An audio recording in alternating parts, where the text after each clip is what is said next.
fell. All around me there was darkness, a hollow tunnel that warped and whirled, a whispering voice that beckoned. Let me in, give up, die. Soft words, murmured like a mother's croon. It lasted for a fraction of a second, but that one moment lingered for an eternity.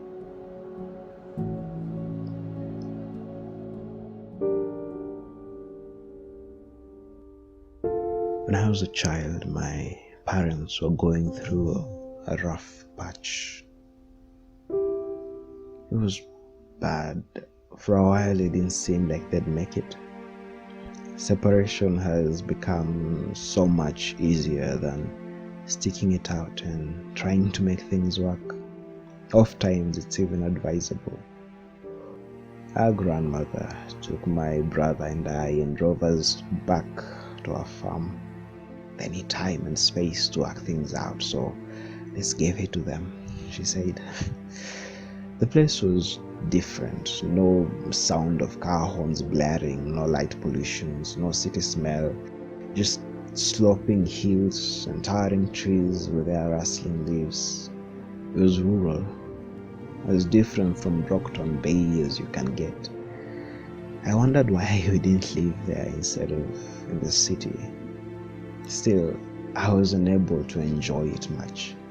I remember nights spent in the attic, my bedroom, tossing and turning with this dread wrapped around me, this sickening sense of impending doom. One night it rained. That's putting it mildly. This was a storm. Rain lashed the windows and roof. Thunder rumbled and roiled. Lightning flashes illuminated the weeping branches of trees. It was a moment out of time. I felt like I was on a ship lost in the middle of the ocean. Like a wave could come hurtling up and swallow the household and me with it. For the first time in my life, I felt small. The worries I had were less than inconsequential. What was my life before the awe-inspiring beast that was nature ran riot? It was frightening. This feeling was nothing new or unique. Numerous people have felt the same way before. Tsunamis, hurricanes, earthquakes, volcanic eruptions, war. From time to time, fate sees it fit to crack our facade, to remind us that we are just ticks riding along terror's surface. But gods above, all these natural phenomena, these disasters, they pale before the tempests that are the end bringers.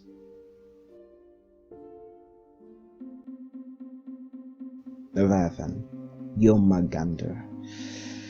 It was the second to appear. A 30-foot-tall lizard-like monstrosity with 4 glowing slits that pass for eyes. He has wreaked havoc all over the world. Oslo, Sydney, Kyushu, Hyderabad, and Newfoundland. This bastard has served us quite a lot of death and destruction. It's the water demon our ancestors dreaded and immortalized in folklore the world over. Except it's now dreadfully real. To be honest with you, despite these powers, despite the shitty existence of lead, you'd think I'd have gotten used to this crap by now. I never thought I'd end up facing off against Leviathan. Never thought I'd have my life saved by some glorious hero cape and feel nothing but weariness. Just like before, the emotions that normally hold me in a twist don't seem to matter as much. Heroes, villains, rogues, what does it matter? We're all the same in the face of this impossibility, this thing that should not be.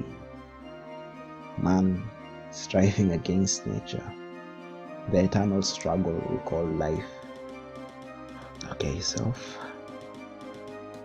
One last try.